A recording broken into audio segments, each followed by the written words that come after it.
sudah punya batasan waktu selama 1 jam, itu adalah 24 jam. Nah, di sini kita perlu mengefisiensikan tata letak. Kita perlu meletakkan mesin by mesin itu untuk dalam aspek waktu, biaya, jarak, dan lain sebagainya. Nah, karakteristik yang kedua adalah ergonomi dan keselamatan kerja, otomasi dan teknologi, fleksibilitas, adaptabilitas, dan lingkungan yang bersih serta tertata. Nanti kita akan belajar konsep 5S. Ada yang pernah dengar 5S? Seiri, Seiso, Seiton, Seisuke, Seiketsu tadi sudah, Seiso ya, atau 5R ini di bahasa Indonesia kan menjadi ya 5. Oke, bagus. Nah, tujuan efisiensi tata letak bisa teman-teman baca di depan. Jadi salah satu faktor penting dalam perancangan tempat kerja, tata letak yang baik dapat meningkatkan produktivitas, mengurangi pemborosan, serta menciptakan lingkungan kerja yang lebih nyaman dan aman bagi pekerja. Oke, sekarang kita masuk ke definisi dari tata letak. Plant layout is the physical arrangement. Jadi yang di arrange itu adalah fisiknya. Of equipment and facilities. Jadi equipment mesin by mesin itu di arrange, diatur susunannya. The grouping of equipment and operation in factory for the greatest degree of efficiency. Jadi tujuan utamanya tetap adalah efisiensi. Kalian punya usaha fotokopi, misalnya ya. Misal di fotokopi itu ada 50 printer, bagaimana urutan printer itu disusun? Atau kalian punya usaha pembuatan mebel, di situ ada stasiun kerja gergaji, ada stasiun kerja finishing, ada stasiun kerja pengecetan, ada stasiun kerja assembly dan lain sebagainya. Itu disusun pasti ada tujuannya. Tujuan utama penyusunan tadi adalah degree of efficiency. Nah, tujuan dari kita merancang fasilitas itu pertama ada minimize backtracking. Ada yang tahu backtracking? Misal kita stasiun kerja mebel ya. Misal ada stasiun kerja gergaji, cat, assembly, furnace misalnya ya, sampai terakhir packaging misalnya. Backtracking itu terjadi ketika sudah melalui gergaji, sudah melalui pengecetan, assembly, furnace, sampai ada di packaging. Di sini dilakukan QC misalnya. Oh ternyata ada part tertentu yang perlu diperhalus misalnya. Jadi harus balik lagi ke stasiun kerja gergaji. Itu disebut backtracking. Dan kita harus meminimasi itu. Kenapa? Otomatis ini mundur nggak? Mundur. Masih ingat 8 jenis waste ya? Kita meningkat dengan istilah downtime ya. Di sini ada waiting, ada motion. Ketika kita melakukan backtracking, otomatis akan ada motion yang baru. Yang tadinya sudah tidak perlu dilalui, harusnya sudah sampai ke tangan konsumen, mau tidak mau balik ke stasiun kerja gergaji. Itu disebut backtracking. Itu harus kita minimasi. Bahkan kalau bisa kita eliminasi. Ingat, pemborosan itu kata kuncinya 2. Jika tidak bisa dieliminasi, maka wajib diminimasi. Yang kedua ada minimize work delay, jelas. Kita misal kalian teman-teman usaha tadi fotokopi, misal satu printer punya printer ya, kapasitas ngeprintnya 1000 eksemplar misalnya. Terus alurnya setelah dicetak harus di scan misalnya. Mesin scan itu misalnya mampu memproses itu 500 lembar. Jadi ketika sudah selesai di print, dicetak, satu scanner hanya mampu memproses 500 lembar. Artinya ada 500 lembar yang tidak diproses, menunggu masuknya ke scanner. Nah, di sini kita bisa tahu kita butuh berapa scanner agar tidak terjadi delay. Butuh berapa scanner? Kita perlu scanner satu lagi di sini. Biar output nanti keluar menjadi 1000. Jelas ya? Lalu ada profile convenience facility maintenance, jelas ini mempermudah ya, membuat nyaman ketika terjadi maintenance dalam fasilitas. Dan terakhir ada space and labor and be utilized well. Itu adalah 4 purpose atau tujuan kenapa kita harus melakukan desain tata letak. Hari ini kita akan mempelajari jenis tata letak berdasarkan volumenya. Kita mengenal ada product layout, proses layout, fixed layout, dan group of teknologi. Jadi kita saat ini sebenarnya akan ada banyak sekali pengelompokan tata letak. cuman karena masih terlalu jauh, nanti akan ada mata kuliah sendiri. Hari ini kita akan bahas berdasarkan volumenya saja. Jadi ada product layout, proses layout, fixed layout, dan group of technology. Yang pertama ada product layout. The principal arrangement is mesin by mesin. Kita meletakkan mesin setelah mesin. Contohnya seperti ini, teman-teman.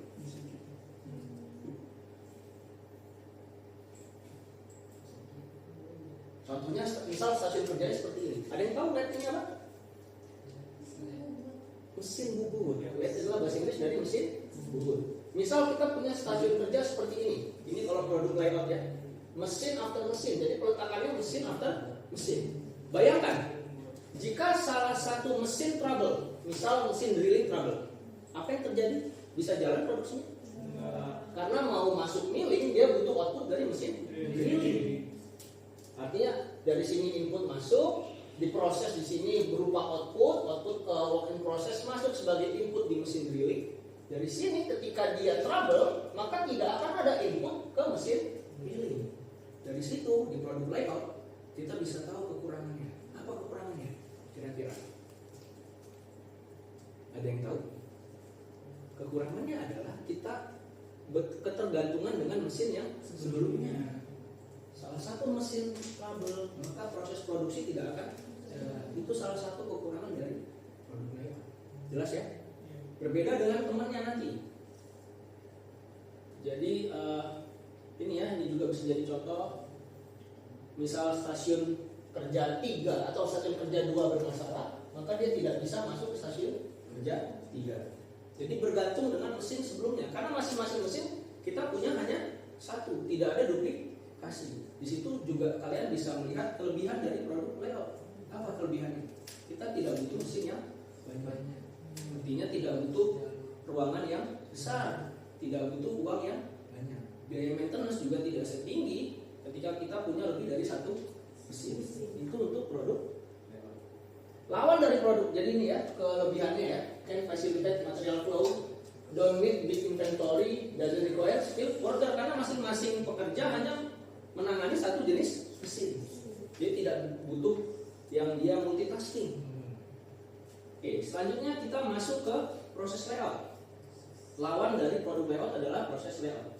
Jadi kalau tadi kita meletakkan mesin after mesin, kalau di proses layout kita meletakkan mesin sesuai fungsinya. Jadi kita bikin kamar by kamar di sini ya. Contohnya seperti ini. Teman-teman perhatikan. Teman-teman perhatikan produk A. Produk A ini masuk ke sistem manufaktur, lantai manufakturnya, lalu diproses di mesin bubut. Dari mesin bubut masuk ke mesin las masuk mesin bor, lalu dia perakitan akhir dan selesai. Kalian lihat ada berapa kamar? Ada 1, 2, 3, 4, 5. Bayangkan ketika di kamar 1 mesin bubutnya salah satu rusak, mengganggu aktivitas produksi? Mengganggu? Yakin mengganggu. Kita punya berapa mesin bubut? Ada 6, teman-teman.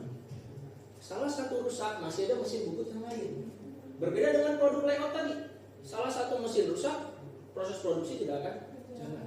Dari sini teman-teman bisa tahu kekurangannya apa. Apa kira-kira kekurangannya?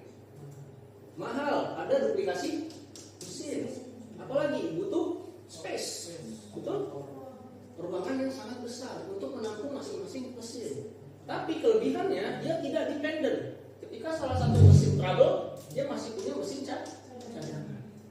Itu prosesnya, tapi mahal. Jelas ya? Sudah bisa membedakan produk dan proses layout ya? Kalau produk layout dia mesin after mesin, di proses layout penempatan mesin berdasarkan fungsinya. Nah ini ya kelebihannya, better utilization of available equipment. Tadi ya tidak dependent, jadi dia lebih better. Worker are dealing only one type of machine. Worker in one section are not affected by the operation. Jadi ketika salah satu mesin trouble atau salah satu proses produksi mesinnya trouble, maka dia tetap bisa berjalan. Cuman kurangannya dia butuh. Nah ada difficulty of balancing working. Tadi printer tadi kita punya satu printer menghasilkan 1000 lembar. Setelah print harus di scan. Kapasitas scan hanya 500 lembar. Ada 500 yang delay. Sulit menyeimbangkan ini 1000 dengan 500. Solusinya bagaimana? Kita beli 2 printer biar seimbang, balance. Jelas ya? There are several material transfer for the same amount of production. The process layout need more space. Butuh ruangan yang besar. Produk layout, proses layout. Yang ketiga, ada fixed layout. Ciri khas dari fixed layout adalah barangnya sangat besar. Material or main product component will remain in their position. Jadi hanya untuk produk-produk yang skalanya besar. Contohnya ada kapal selam, pesawat terbang, ya, kapal laut.